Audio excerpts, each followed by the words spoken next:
Mukoma KB ndanzwa muchiverenga message yemunhu yabva kuPenhalonga. Ndabva ndabata Penhalonga. Ndibata ndibona pena. Muri yeZimbabwe ndichipinda mukati menzvimbo yatinoshedza kuti Penhalonga mune nyaya iri kurwadza iri momo. Asi nyaya iyi marwadzo iri kuita vakawanda vari kushevedzera kuti hatizivi kuti nzvimbo dzinenge dzine vanhu vanotsvaga mari nenzira yegoridhe vatingashevedzera kuti Makorokoza. Kungave neunhu hwakaita sei?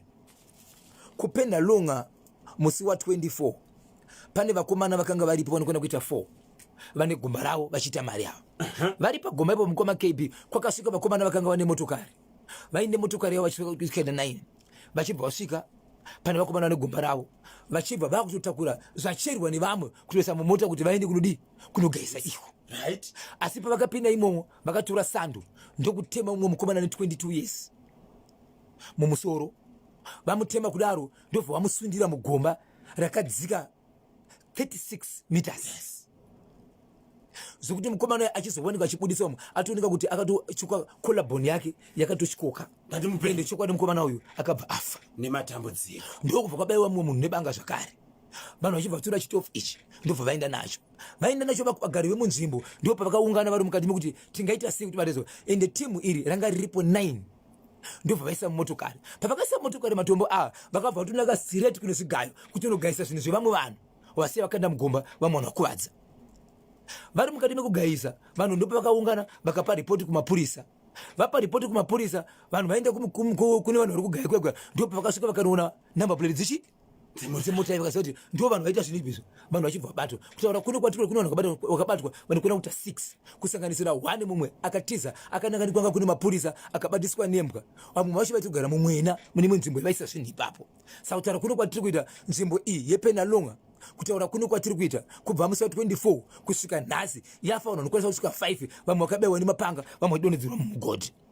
So vanhu havasi kuziva kuti vangaita sei vanhu vakadaiso. Asi vanhu vakabatwa ava vanokona kuita iwo 6 vanga varipo 9 3 ndo vakatiza vakangosvika vachiita chindimba chekutorera vanhu zvavachera vakutonogaisa futi zvakare. Ende pacho pavaigaisa zvakare ipapo vakasvika vachitora mamwe matombo ende vaida kugaisa mahara.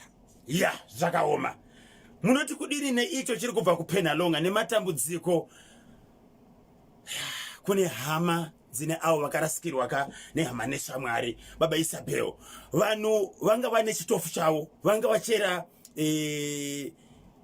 zvinhu zvavo vanga vari 4 vanga varipo 4 vanhu vakazouya vakavarwisa vanga vari 9 vaine motokari.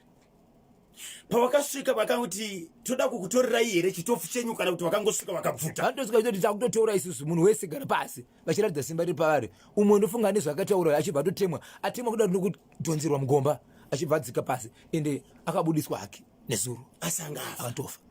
Zvakaoma. Muningi kanyemba nabhozvo amai avo ngavangware mushonga wemaziso uri muzvipatara vasabirwa mwana zvakadhakwa endi ndatsamwa ndinonzi chamunorwa katawa pabakwe famu kunoko kurafingora kuri seko kurafingora nhasi 0713938538 0713938538. Mwana haapiwe munhu chero zvaita sei munhu takura masanzu ako wega vanobatsira hero basa ndinonzi maitinai ndiri kunoko kuWarren Park kuri seko kuWarren Park nhasi.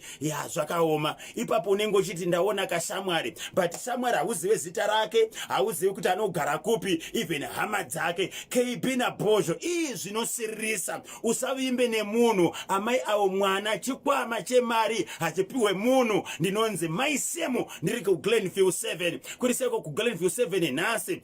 Bhozho nabhonzo mamuka seko vanhu vekubirwa mwana avo ngavaende gogo chihoro mwana anodzoka uyo ndinonzi mai mukanya paAspindale pariseko paAspindale nhasi. Tsika mwana tsika.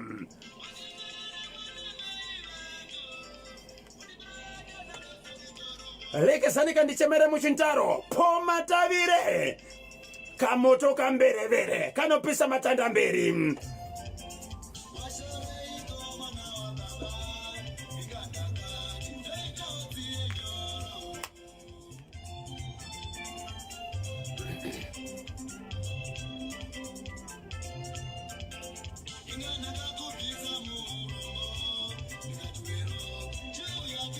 Yes,